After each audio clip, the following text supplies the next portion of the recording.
Welcome. We are on location today at the Wound Care Department at Meadville Medical Center. We're talking with Dr. Chris Weibel. Dr. Weibel, hi, Dwayne. Great to see you again. And in addition to being a surgeon, you are medical director here for the Wound Care Center. Am I saying that right? That's correct. Wound Care and Hyperbaric Medicine Center. How are we doing? I mean, this is kind of our once a year, and we're actually a little bit late. But how's it going? I mean, the program's several years old now. And yeah, the hyperbaric oxygen side of the wound treatment center is going very well. In the 2 years that we've been running it, we've had close to 1,500 individual patient treatments. Wow. That have been undertaken, and they've gone exceedingly well. It's been a very nice adjunct to the wound care portion of our program here, treating patients that are not able to have new blood supply routed to their extremities or their wounds, treating people that are unable to oxygenate the body tissues adequately for wound healing. And so it's been a very nice adjunct to those patients. Now we're physically right in the bariatric suite right this second, and the machines here next to you. What's the noise I hear? What is that? The noise is the actual oxygen gas being delivered to the chamber. Under pressure, it's a continuous flow. And in the far distant background, you can even hear the television going that the patients are able to watch and hear while they're undergoing their treatment. Well, that was going to be my next question, is what's the patient experience? I mean, they're in a high oxygen concentration at pressure, etc. Do they feel funny? Not our patient here today is actually watching TV. She's watching TV, or she could be napping, for all I know. We have it must not be that uncomfortable. A lot of people that sleep right through their treatment. Okay. And that works out pretty well.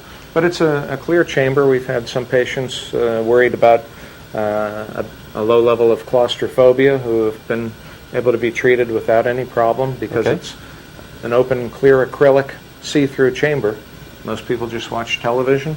You can't take a book in or read for risk of fire, and that's one of our rules. We're very cautious and take all the precautions that are necessary, and everything's supervised by our hyperbaric oxygen technician. Today we have Mr. Don Cox, but other members of our wound center staff are also certified and able to run the chamber. What's the patient? Do they feel anything different? Did they get a sense of smell or a sense of their ears popping, or do they have any kind of unusual?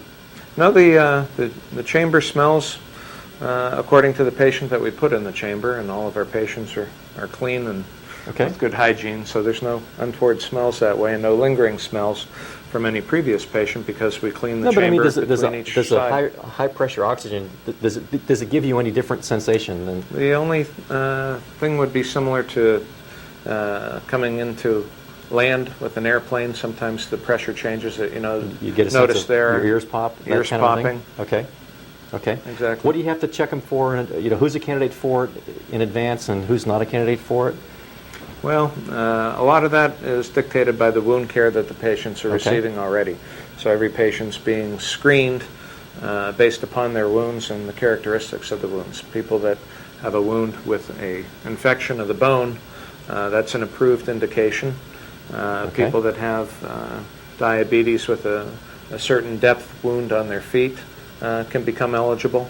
We even had a patient in here not too long ago that suffered some carbon monoxide poisoning from a bad exhaust system on their vehicle that they were driving. The information on that is that the oxygen will compete for the carbon monoxide, but the carbon monoxide is much stronger for the hemoglobin molecule. So in the emergency room, if you take 8 or 9 hours of breathing oxygen through the mask, you can get rid of the carbon monoxide. Here in the chamber, we can have all the carbon monoxide gone within about 40 minutes of treatment. Wow. And the follow-up neuropsychiatric testing that they had done showed that the patients with the hyperbaric oxygen treatment for carbon monoxide poisoning fared much better at 3 months and 6 months down the road. Now, we're here at the start of football season. I saw an interview on ESPN or one of the networks about a football player who was treating himself for a hamstring injury with hyperbaric oxygen, and that's the first I'd ever heard of that one. Is that? That would probably not fall under anybody's approved indication for use of the hyperbaric and we're not doing things like oxygen. that. We're just treating wounds that are hard to heal.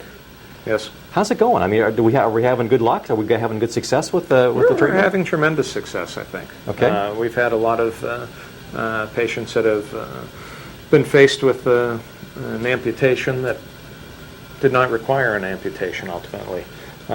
We've had patients that have been able to stave off for several years before their disease process got worse and they required something drastic along those lines. We've had other patients treated for some pretty bad infections where the oxygen is toxic to the bacteria causing the infections. Okay. Overall, I think we've been pretty happy with it. Very little untoward effects from the chamber. The most that we've seen has been the subset of patients that have gone on to require myringotomy tubes in their eardrums for lack of ability to change the pressure.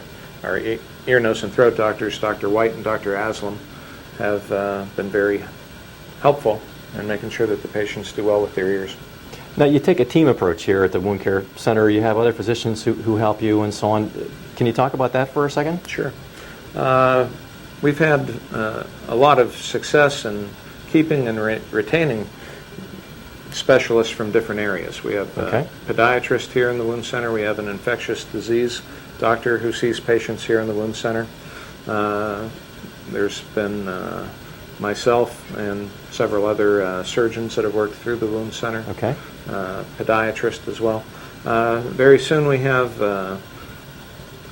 orthopedic foot and ankle specialist who will be spending time here in the Wound Center again. We had Dr. Santrock for a while, but he relocated down south, and we were able to successfully recruit another orthopedic foot and ankle specialist who will be starting here in October. Okay.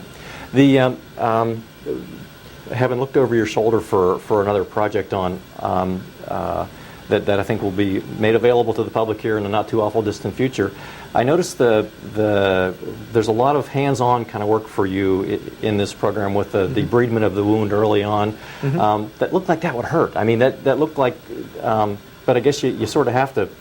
It gets worse before it gets better, kind of a thing. Well, what we're able to do here in the Wound Center that even I and other surgeons are not able to do as well in their own office is make use of topical anesthetics, special creams and ointments that the pharmacy will mix specifically for the Wound Center to be put onto the wound and deaden the nerves so that the treatment is not as onerous. Okay. It's always a little bit more sensitive when you first get started in the acute phase, but as the healing develops, the wound becomes less sensitive and the pain threshold is decreased significantly, and patients are pretty comfortable up here. Okay. What's down the horizon? I mean, my personal perspective is we have a great wound center that's probably unique in a small hospital like Meadville Medical Center. Where else do we go? Are there other technologies out there that we're thinking about getting? Are we on top of the game and maybe just looking to expand and well, be able to handle more people? I'll be attending another meeting of the American College of Surgeons this fall, and I went to their wound course at that same meeting a couple years ago.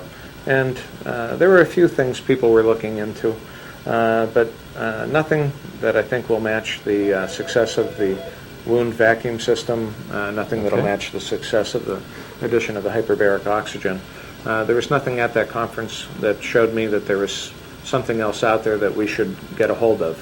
I think we have a lot of things that we do offer already, and we'd like to continue with our good outcomes. Well, thanks, Doc. Thanks for being with us on Medicine of Meadville. It's a pleasure to have you back. It's been a while. We'll continue to check in with you. And okay. You have a last word? No, I'm just happy that we've had so many people from outside of the Meadville area know about our place and send us referrals from Erie to Greenville to Titusville to Sharon to Franklin. And all the surrounding areas seem to know about us, and we're pleased to be able to offer such a high level of service. Well, thanks again for being with us, Doc.